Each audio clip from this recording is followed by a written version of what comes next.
Hi everyone, we continue this lecture from where we stopped last time.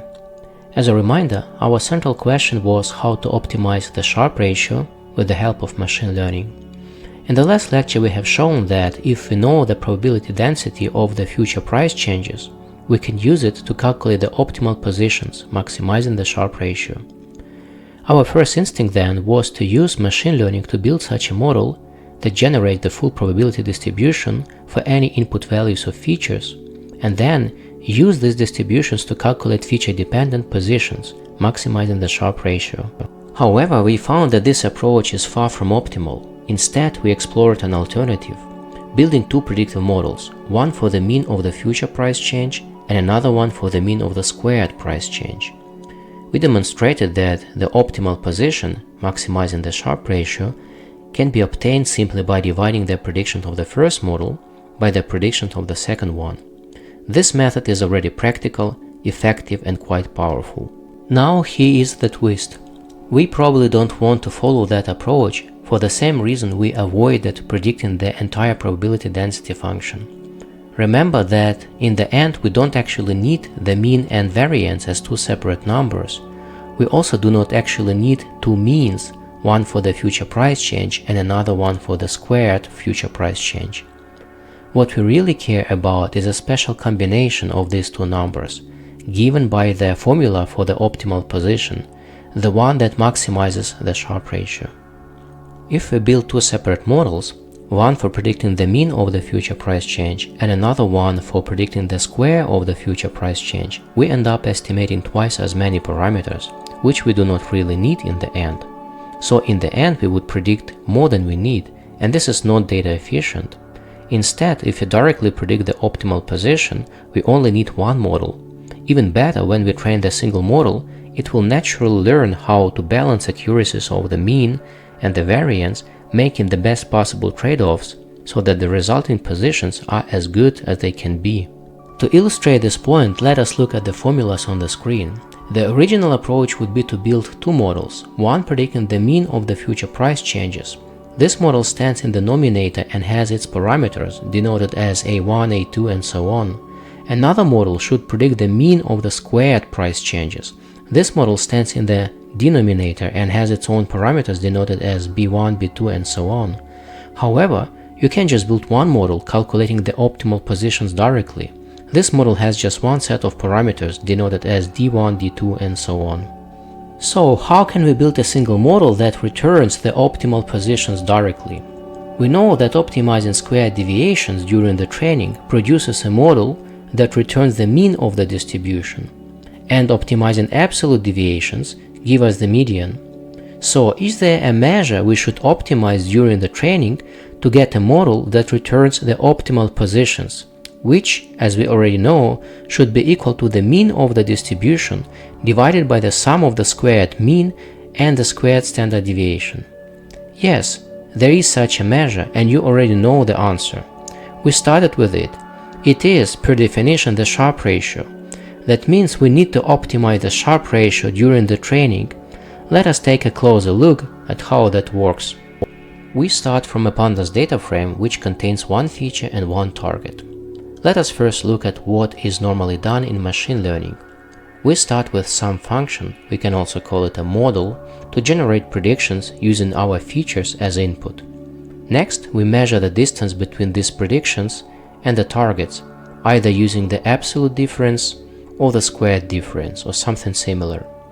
Then we take the average of those distances, so we get either the mean absolute error or mean squared error. And that's it, we have our measure to minimize. We try many different functions/models for generating predictions, and in the end we choose the one that gives us the smallest value for our chosen measure. Now we do something similar but with a twist.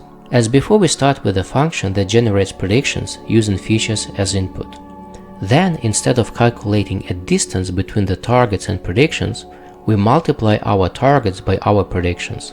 Yes, that's very strange from a machine learning point of view, since a product cannot be seen as a measure of similarity, like the absolute or squared difference. Because of that, the values returned by our model cannot even be called predictions. But let's continue. Next, we calculate the mean of these products, just like before, but we don't stop there. We also calculate standard deviation of the products, because in the Sharpe ratio we need both the mean and the standard deviation. Finally, we divide the mean by the standard deviation, because that's exactly how the Sharpe ratio is defined. And now we have our measure, but unlike the error measures, which we minimize, here our goal is the opposite. We maximize it. We never do something like this in machine learning, but in spite of the fact that our measure is so strange, nothing changes fundamentally.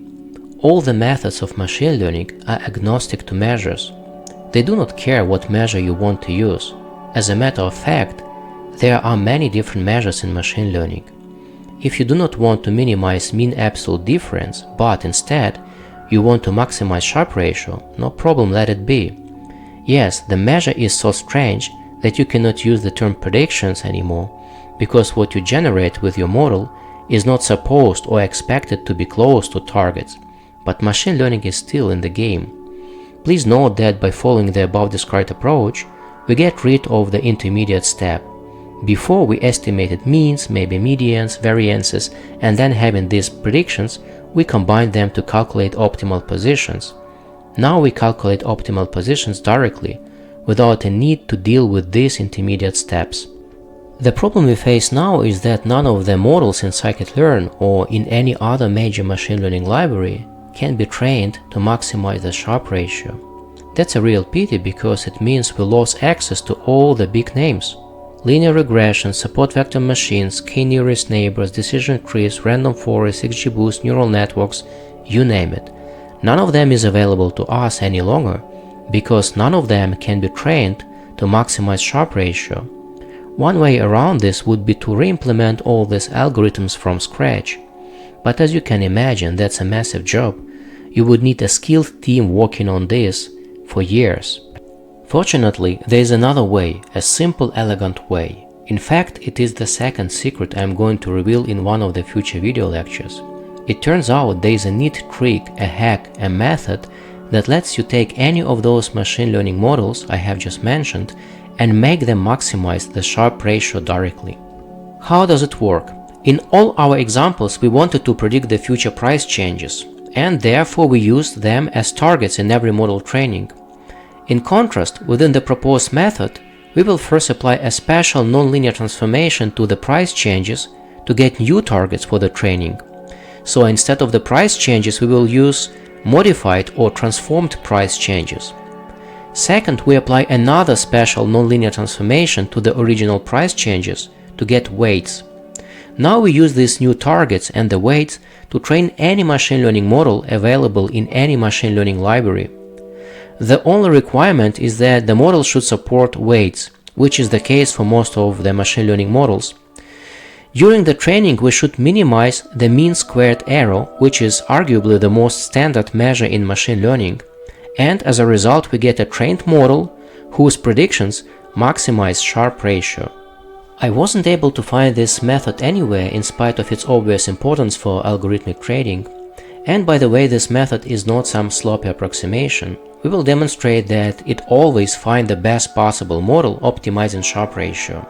So make sure you are subscribed. You probably don't want to miss this one.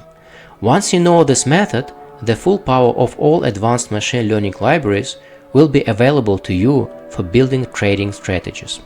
If you learned something, please hit the like button. If you have any questions, suggestions or requests, feel free to leave them in the comments. I will do my best to read and respond to each one.